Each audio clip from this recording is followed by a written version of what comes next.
Elhamdülillahi Rabbil alemin. Elhamdülillahi hamden kethiren mübareken fih. Salatu ve selamu ala seyyidina Muhammedin ve ala alihi ve sahbihi ecma'in. Esselamu aleyküm ve rahmetullahi ve berekatuh. Hürmetli din kardeşlerim, hürmetli milletteşler, hürmetli televizor kardeşler.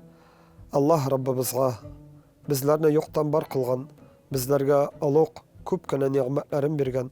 Rabbimiz Allah'a maqtav, hamid, şükrana, uluğlav, barşa ibadetlerimiz, barşası da onarga gana bulsa idi. Peygamberimiz Muhammed Mustafa sallallahu aleyhi ve sellem'ge Allah'ın ilçesi, Allah'ın saylap alınan Mustafa'sı bulgan Peygamberimizge salavatlarımız hem selamlarımız bulsa idi. Hürmetli cemaat, Allah Rabbimiz indi özünün bizge bergen nimetlerin barlap, onlarını bilip, Allah Teala'ga şükür etip, hayırlı ömür geçirip, yaşarga Allah Teala bizge nasip etse idi. Allah Subhanahu Teala günlerini, aylarını, yıllarını belgilep koydu. Hem indi Allah Subhanahu Teala Kur'an-ı Kerim'de ayta, min sizge 12 ay berdim dedi. Yani 12 ay, ol eğer de biz karasak, indi biz Allah'ın bir kanunudur. Yani kıyaş bilen ayının şu 12 ay devrinde hareket etüleri. Hem indi ol özüne kara bir Allah Teala'nın indi bizge oluk bir gıybireti, hem indi oluk bir nimetidir. Allah'ın kudretin kürsete turgan oluk bir indi aybirdir. Hem de indi Allah Subhanahu Teala şu günlerini kaysısındır Allah Teala hayırlı dip aytik. Hem indi kay bir günlerini nindidir bir ayrım bir gıybetler içinde bilgilep koydu. Hem indi şundan da qarab ketek cemaat, orazabızını farız orazasın. Allah Subhanahu Teala nindidir bir ayda tugul Ramazan ayında bilgilep koydu. Yani Ramazan ayın biz indi kilip kıruga. Ramazan ayına kilip kıruga. Allah Subhanahu Teala karşında isen sağ, taza sağ, ayık akılında bulup, ayı balıklıkka jitken bendege şu Ramazan ayında oraza tutu indi farız bula. Yani Ramazan ayın, ayında başka aylardan Allah Rabbimiz nersesi bilen ayırdı, oraza bilen ayırıp koydu. Hem de indi biz bilemiz başka aylarını da indi Allah Subhanahu Teala nindidir bir gıybetler bilen ayırdı. Günlerini de ayırdı. Yani ol da bulsa karasak Cuma günün bilemiz. Cuma günü Peygamberimiz sallallahu aleyhi ve sellem aytkança ol da bulsa günlerinin de hocası, günlerinin de günü yani en hayırlı gün dip indi Peygamberimiz sallallahu aleyhi ve sellem ayttı. Yani günlerini de Cuma günün bilgiledi. Hem de indi karasak cemaat nakiş hem indi düşembe, ben düşembe deyip aytik şuna bit günlerin. İndi Peygamberimiz sallallahu aleyhi ve sellem indi Allah Teala'nın emri bilen şu günlerde nefil orazaların tutu için bilgiledi. Hem de indi başka Muharrem ayın yani Recep, Şevval, Şaban, Zülhicce, Zülkade yani Cumadül Evvel, Cumadül Ahir başka aylarını karasak da yani her bir ayda üzerine göre bir gıybetler, üzerine göre faziletli bir günleri, faziletli bir vakitleri vardır. Hem indi bu şundan da Allah'ın bizge karata oluk bir rahmetidir. Yani Allah Subhanahu Teala bizge türlülükünü berdi. Yani Allah Subhanahu Teala bizge türlülükünü berdi. Biz adam balası şu türlülükünü yaratamız.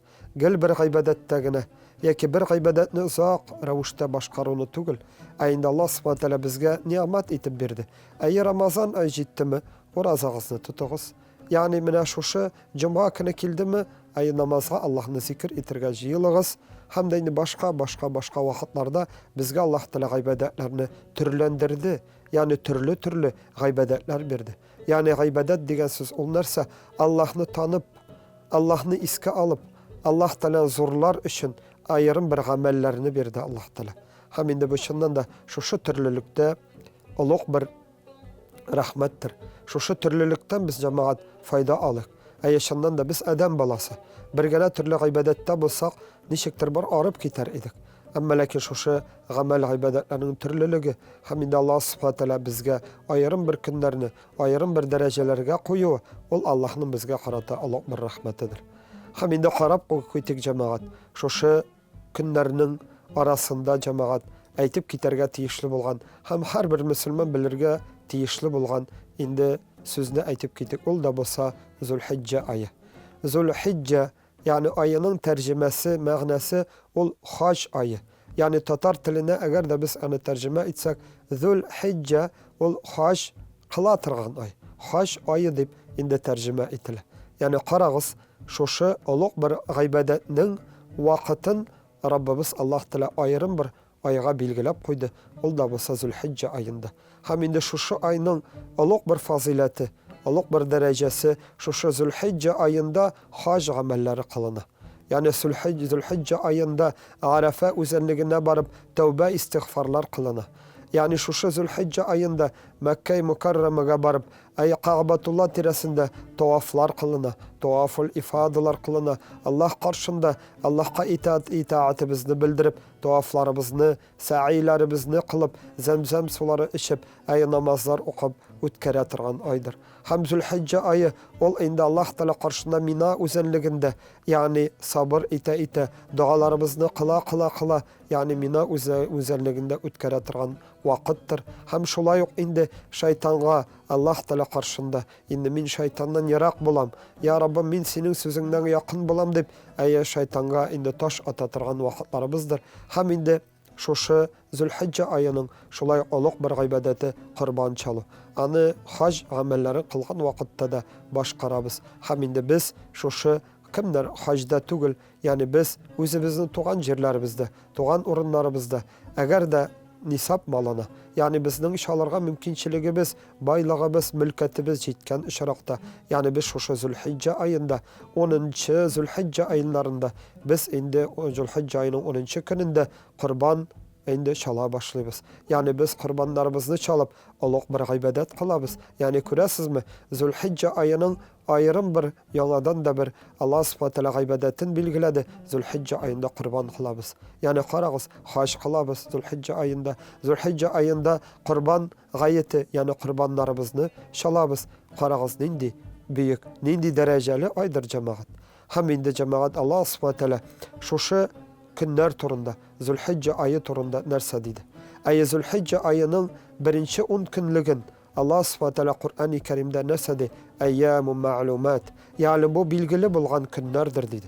Yani bilgili gün, 10 gün, ol da bulsa Allah karşında dereceli, Allah Teala karşında zikirde, duada, istiğfarda, tövbede, hem indi başka indi amel ibadetler kılıp, ütkere tırgan, hayırlı bir 10 günlüktür dedi. Hem indi şu 10 günlükke Arafa günü de kire. Hem şu 10 günlükke şu bizim indi kurban ayeti günleri de kire.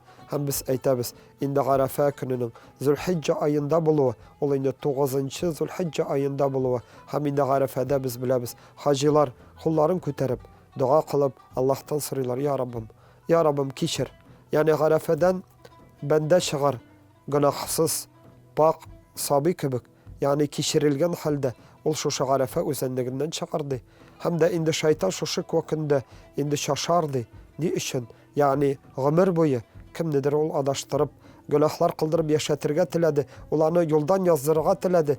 Kimdir hatalandı, yalgıştı. Hem lakin şu gününde kelip hac ayına barıp Allah'tan tövbe etip Arafa üzerliğinde yılı atabız Adem bilen anabız Havanın tövbesinde bulurday itip tövbelerin kıldı. Allah ana kişire.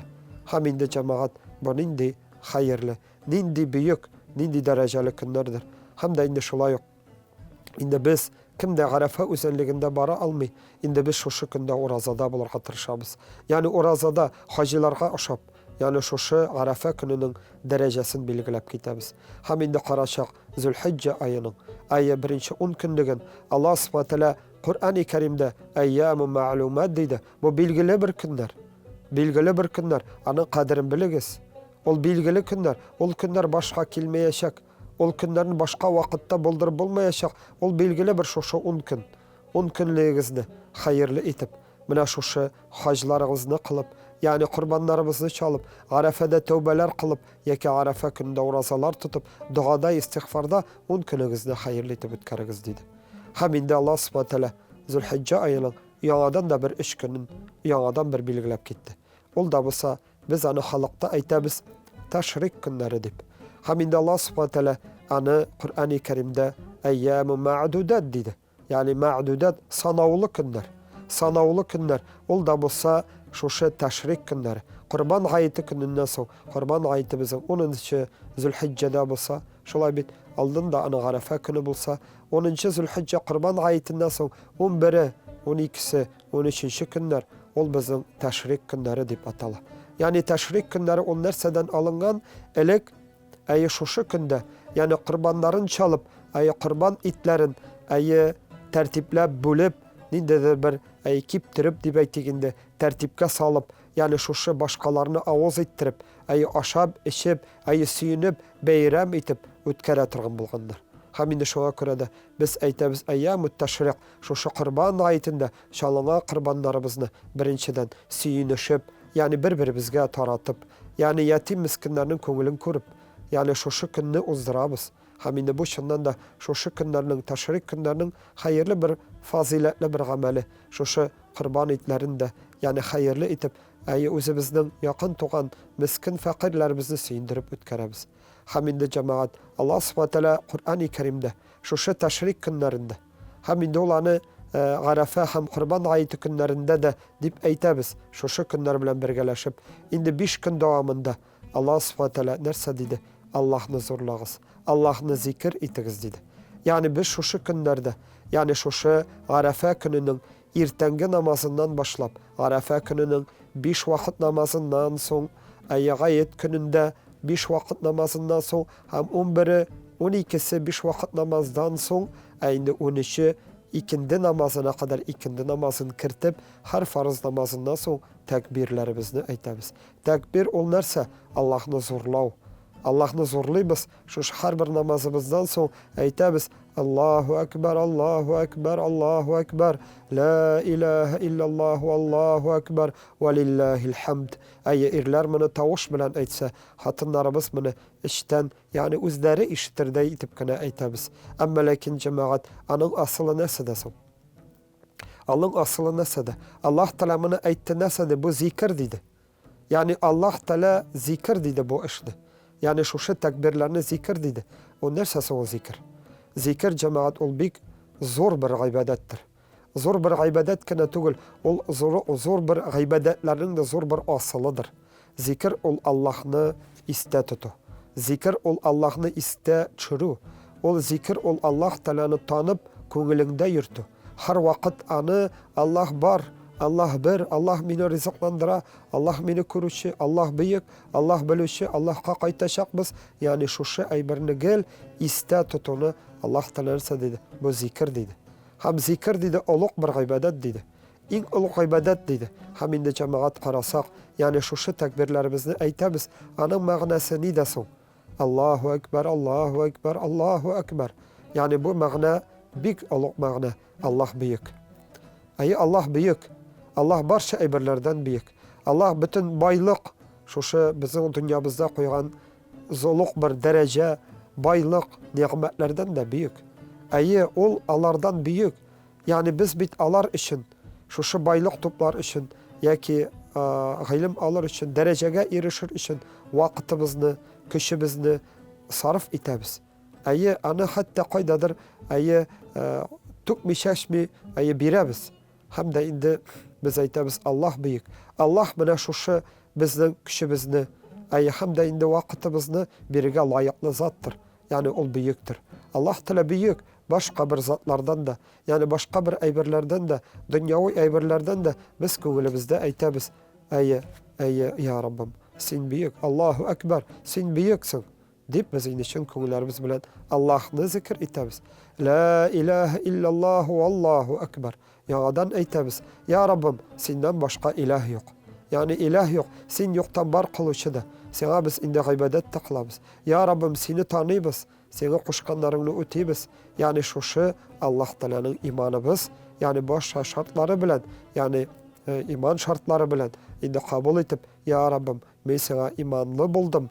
İmanlı buldum, Müslüman buldum deyip aytamiz. Vallahu Ekber. Hamid aytamiz. Ya Rabbim, sen büyük. Velillahil hamd. Ya Rabbim, Allah sana maqtav, sana barlık maqtav, Allah'la olsun deyip şu namazlarımızdan son şu zikirlerini, tekbirini indi aytamizdir. Hem indi şundan da şu tekbirlerimizni her namazdan son indi aytu, ol indi dinimizde vacip hükmündedir. Vacip degeç olursa bu tiyişli degen söz bula. Yani şu günlerde Allah Teala şu teşrik günlerinde aytıp qabatlap gittik. Arafa gününden başlap Taşrik günün 3. gününe kadar asır namazına, ikindi namazına kirtip, yani her bir 5 vakit namazdan son Allah Teala'nı zikir etu, yani tekbirlerimiz bilen Allah Teala'nı zorlav indi bizge tiyiş bula. Umumen hürmetli cemaat, hürmetli din kardeşlerim, zikir etu ol oluk bir gıybadetlerinin asılıdır. Hem indi şundan da karasak, indi bütün gıybadetinin asılında şu Allah'ını zikir etu, Allah'ını köngülde tutu, yani Allah karşına baracağımızını, Allah'ını Rabbimiz iken tanıp, Allah Teala bizi yoktan bar kılışı, ol bizim amellerimizni körüşü, bilüşü, ol bizim amellerimizni hesap kılışı, ikenin tanıp bilip, indi yaşav şulay gıybadet kulu, tüp asılında, her bir gıybadetin asılında da şul yatadır. Qarik urazalarımızı tutabız. Uraza tutkanda cemaat, nindi niyet bilen niyetli biz. Aya toqtala ya Rabbim minnen razı bul deyip, günü boyu Allah'ını iste tutup, ütkeremiz cemaat. Aya namazlarımızı basabız, 5 vakit namaz okuyuz. Haminde namazlarımızda da cemaat basabız, nindi söz aytabız. Baratik Allah sözlerini jitkiremiz. Aya Kur'anlar okuyuz, köngülümüzde Allah'ını tutabız. Asılda cemaat, Allah'ını zikir etu, ol gıybadetlerinin asılıdır.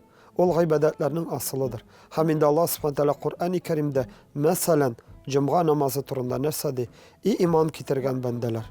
Eğer de cumğa gününde cumğa şakırlasıyken Allah'ını zikir etirge aşağız dedi.